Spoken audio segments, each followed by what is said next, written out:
Kronox life science के IPO पर चर्चा करने के पहले 2 मिनट बाजार के ऊपर देख लेते हैं। बाजार जो है आज अच्छे मूड में था, ठीक-ठाक मतलब तेजी तो नहीं थी लेकिन हाँ, थोड़ी-थोड़ी तेजी हर एक इंडेक्सेस में आपको दिखाई दी। निफ्टी नेक्स्ट 50 निफ्टी और निफ्टी 100, 200, 500 मूव में जो इंडेक्सेस है या मिड कैप 50 सभी में आप देख सकते हैं कि यहाँ पर थोड़ी-थोड़ी तेजी दिखाई दे रही है। इसके अतिरिक्त फ्रेंड्स निफ्टी स्मॉल कैप में देखिए यहाँ भी आधे % की तेजी रही।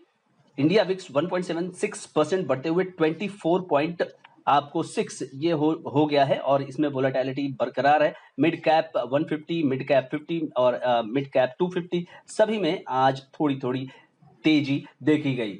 फ्रेंड्स अगर बात करें Nifty large mid cap 250, Nifty select mid cap और निफ्टी टोटल मार्केट और निफ्टी माइक्रो कैप इसमें भी आधा % से लेकर के 1% तक की तेजी आपको यहाँ दिखाई दे रही है। सेक्टोरियल इंडेक्स की बात करें तो बैंक निफ्टी आज आधा % से ऊपर ज्यादा बढ़त के बंद हुआ। ऑटो माइनस में रहा, उसके अलावा फाइनेंशियल सर्विसेज आधा % ऊपर, निफ्टी फाइनेंशियल सर्विसेज 2550 आधा % के अलावा कमजोरी में देखिए तो मीडिया आज कमजोर रहा, एक 1.39 और मेटल 1.87 ऊपर रहा और फार्मा में आपको कमजोरी थी, लेकिन पीएसयू बैंक, प्राइवेट बैंक और निफ्टी रियलिटी इन सब में आपको ठीक-ठाक तेजी देखने को मिली। ग्लोबल मार्केट की बात की जाए तो फ्रेंड्स यहाँ पर आपको क्लू मिलते हुए नहीं नजर आया। ग्लोबल मार्केट डॉ जोन्स फ्लैट, S&P 500 आपको गिरता हुआ नजर आया, नैस्डैक भी जो है उसमें कमजोरी दिखाई दे रही है और साथ ही साथ अगर हम देखें फ्रेंड्स अगर साथ ही साथ देखें यूरोपियन मार्केट में भी कुछ ज्यादा आपको यहाँ से तेजी और मंदी की स्थिति स्पष्ट नजर नहीं आ रही है। फ्रेंड्स अगर आज के बाजार में जो टॉप ट्रेडिंग स्टॉक है उसको अगर बात करें तो आइडिया, NHPC, उसके बाद Yes Bank, Can Bank, Zomato, Ratan India Power, Suzlon, Indus Tower की बात कर रहे हैं, क्वालिटी स्टॉक है, Excel and then Tata Steel, GMR Infra, Union Bank, PNB, यानी कि वो स्टॉक्स आप देख सकते हैं इस लिस्ट में वो स्टॉक ज्यादा ट्रेड कर रही हैं जो थोड़ा सा आपको उनके फंडामेंटल्स ठीक नहीं है, लेकिन उम्मीद मार्केट को है कि वो ठीक हो जाएंगे, जैसे कि आइडिया, यस बैंक, जोमैटो के ऑलरेडी ठीक हो गए और सुजलॉन ठीक होते हुए आगे बढ़ रहे हैं। तो कहने का मतलब है कि वोलेटिलिटी उनमें ज्यादा है और उसमें ट्रेड भी ज्यादा होते हैं। आइए चलिए फ्रेंड्स तो आज के आईपीओ के बारे में बात करते हैं जो आईपीओ 3 तारीख को आने वाला है। तो फ्रेंड्स कंपनी का नाम है क्रोनॉक्स लैब साइंसेस लिमिटेड। इस आईपीओ के बारे में कंप्लीट जानकारी प्राप्त करते हैं और जानने की कोशिश करते हैं कंपनी क्या करती है, इस आईपीओ में आपको पैसा लगाना चाहिए या नहीं चाहिए, मेरी अपनी राय होगी। बाकी आपको अपने फाइनेंशियल एडवाइजर से सोचना है। इनकॉर्पोरेट हुआ था कंपनी 2008 में और ये कंपनी है एक manufacturer of high purity speciality fine chemicals for diverse and user industries, यानी कंपनी केमिकल बनाती है तो केमिकल कस्टमर को तो देगी नहीं, दूसरी कंपनियों को देगी और वो कंपनियां अपना प्रोडक्ट बनाएंगी। तो मैन्युफैक्चरिंग ये कंपनी करती है फार्मास्यूटिकल फॉर्मुलेशन के लिए, साइंटिफिक रिसर्च के लिए, न्यूट्रास्यूटिकल्स के लिए, बायोटेक एप्लीकेशन के लिए, एग्रोकेमिकल फॉर्मुलेशन के लिए, पर्सनल केयर प्रोडक्ट के लिए, मेटल रिफाइनरीज के लिए और एनिमल हेल्थ के लिए। तो अलग अलग सेक्टर्स के अंदर इस कंपनी के जो केमिकल है उनका प्रयोग होता है। अब अगर बात करें तो इनके प्रोडक्ट पोर्टफोलियो की तो 185 प्रोडक्ट्स इनके पास हैं जो कि phosphate, sulphate, acetate, chloride, citrate, nitrate, nitrites, carbonate, ETDA derivatives, hydro oxide और सक्रिनेट, ग्लूकोनेट एंड अदर्स। तो अलग अलग ये इंग्रेडिएंट है जिसके आधार पे ये प्रोडक्ट इनके बनते हैं जो कि कस्टमर को, जो कि भारत के अंदर और भारत से बाहर भी इनके प्रोडक्ट जो है बिकते हैं। 20 से ज्यादा देशों में ये अपने प्रोडक्ट बेच रहे हैं और जो कि यूनाइटेड स्टेट्स है, अर्जेंटीना है, मैक्सिको है, Australia, Egypt, Spain, Turkey, UK, Belgium, United Arab emirate यानी UAE और चाइना। तो इन देशों में इनके माल भी बेचे जा रहे हैं। अभी इनका जो प्रोडक्ट मैन्युफैक्चरिंग, इनकी जो 3 मैन्युफैक्चरिंग फैसिलिटी है वो तीनों की तीनों है जो है वडोदरा में, जो कि मुंद्रा, कांडला, हजीरा और नाहवा शेवा ये जो सी पोर्ट्स हैं उसके पास है, जो कि इनको एक्सपोर्ट करने में मदद देने वाला स्ट्रेटेजिकली लोकेटेड प्लांट है कंपनी का कहना है। और कंपनी के पास 17,454 स्क्वायर मीटर फैसिलिटीज हैं। इंस्टॉल कैपेसिटी उसमें कंपनी के 7,242 TPA है। दिसंबर 31 का यह आंकड़ा है 2023। और इस तरह से कंपनी ने कई सारे सर्टिफिकेशन भी ले रखे हैं, 9005, 2015, 14001, 2015 ये सारे सर्टिफिकेशन लेके रखे हुए हैं। और additionally some products manufactured at unit wide have obtained kosher, हलाल, जीएमपी एंड जीएलपी सर्टिफिकेशन। देखिए हलाल एक विवादित विषय यहाँ पर है, जो कि हम लोग देख सकते हैं पॉलिटिकली वहाँ पे था उत्तर प्रदेश में, जहाँ की हलाल प्रोडक्ट्स को बैन किया गया था, यानी इनको अगर यूएई वगैरह में बेचना है तो यहाँ हलाल सर्टिफाइड प्रोडक्ट्स होने चाहिए, वो कंपनी ने करा रखे हैं। दिसंबर 31 2023 कंपनी ने R&D किया हुआ है 122 प्रोडक्ट पे। कंपनी इज कंडक्टिंग R&D कर रही है, इनफैक्ट कंपनी, और हो सकता है कि उससे कंपनी को 122 में से हो सकता है कि 10% प्रोडक्ट 12 प्रोडक्ट मिल जाए या उससे ज्यादा मिल जाए। तो कहने का मतलब है कि कंपनी के प्रोडक्ट्स पाइपलाइन में हैं। फ्रेंड्स, बिजनेस मॉडल को समझने के बाद आइए समझ लेते हैं कंपनी के सेल्स और एसेट्स वगैरह के पोजीशन को। कंपनी का एसेट्स 31 मार्च 2021 को 37 करोड़ 65 लाख का था। कंपनी छोटी है, 56 करोड़ उसके बाद हो जाता है 2022 में, 54 करोड़ 2023 में, देन अभी दिसंबर 31 2023 66 करोड़। बहुत छोटी सी ये कंपनी है और उसके मुकाबले इसकी रेवेन्यू उसी के आसपास है। एसेट्स के को ये टर्नओवर जितना कर रहे हैं जितना कि इनके एसेट्स है उससे थोड़ा सा ऊपर, यानी 63 करोड़ 83 करोड़ 37 करोड़, और फिलहाल यहाँ 31 दिसंबर 2023 का हो जाता है 68 करोड़। अब प्रॉफिट आफ्टर टैक्स देखिए, 63 करोड़ के ऊपर 9 करोड़ का प्रॉफिट, 83 करोड़ के ऊपर 13 करोड़ का प्रॉफिट, 97 करोड़ के ऊपर 16 करोड़ का प्रॉफिट और 68 करोड़ पर 15 करोड़। यानी आप ये देख सकते हैं कि लगातार सेल्स कंपनी बढ़ा के दिखाने में सक्षम है और साथ ही साथ पैट भी कंपनी बढ़ा के दिखाने में सक्षम हो रही है। नेटवर्थ यानी assets minus liabilities 26 crore 40 crore 44 crore और 60 करोड़। रिजर्व्स कंपनी के पास लगातार ग्रो हो रहे हैं, नहीं, कंपनी के पास जो रिजर्व्स हैं वो घट रहे हैं, 26 करोड़ 40 करोड़ उसके बाद 7 करोड़, देन अभी 15 करोड़ के रिजर्व्स हैं। टोटल बोरोइंग कंपनी जो है अब नहीं है, पहले 1 लाख उसके बाद 64 लाख था, लेकिन कंपनी ने उसको हटा दिया है। फ्रेंड्स, अगर आरओई की बात करें तो ये है 25.66%, ROCE 33.15%, return on net worth 25.6%, price to book 8.37, काफी महंगा स्टॉक ऑफर किया जा रहा है, और 22% का इनका पैट मार्जिन है, जो कि एक अच्छा यहां पर माना जाएगा। अब फ्रेंड्स, इनके नियरेस्ट कॉम्पिटिटर्स कौन कौन है आइए देख लेते हैं। तत्व चिंतन, इसका जो ईपीएस है 19 का चल रहा है। टेनफैक इंडस्ट्रीज, न्यूजेन, अच्छी अच्छी कंपनियों के साथ कंपटीशन होगा। 56 रुपए का ईपीएस है टेनफैक का और 18 का न्यूजेन का है।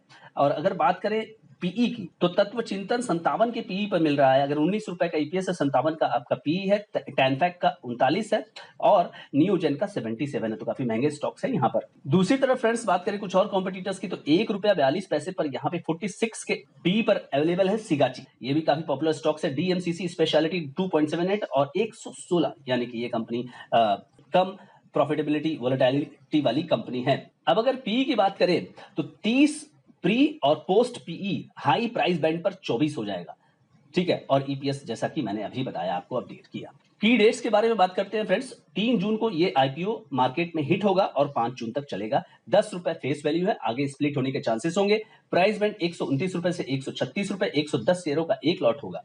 टोटल जो इशू साइज है वो फ्रेंड्स, अगर टोटल इशू साइज की बात की जाए तो 130 करोड़ रुपए का है और ऑफर फॉर सेल है 130 करोड़ का, 130 करोड़ रुपए ऑफर फॉर सेल है, यानी कि यहां पर प्रमोटर जो है वो निकलने की कोशिश कर रहे हैं। तो एक पैसा भी, नॉट अ सिंगल रुपी, यहां कंपनी के पास जाने वाला है, यानी आप प्रमोटर की जगह आइए और बिजनेस को देखिए। क्यूआईबी कैटेगरी की बात करें तो 50% रिजर्व है उनके लिए, रिटेल के लिए 35% और एनआईआई एचएनआई के लिए 15%। फ्रेंड्स, इनिशिएशन ऑफ रिफंड 7 जून को होगा और अगर आपको शेयर मिल जाता है तो 7 जून फ्राइडे को ही आपके डीमैट अकाउंट में क्रेडिट हो जाएगा और लिस्टिंग जो है वो 10 जून को होगी। तो 10 जून को एक और नई कंपनी बाजार को हिट करेगी, ये आपको समझ के चलना है। तो Kronox Lab Sciences Limited, Kronox Lab Sciences Limited में अगर आपको अप्लाई करना है, मिनिमम एक लॉट 110 शेयरों का होगा 14,960 रुपए, मैक्सिमम 13 लॉट 1430 शेयरों के लिए 1,94,480।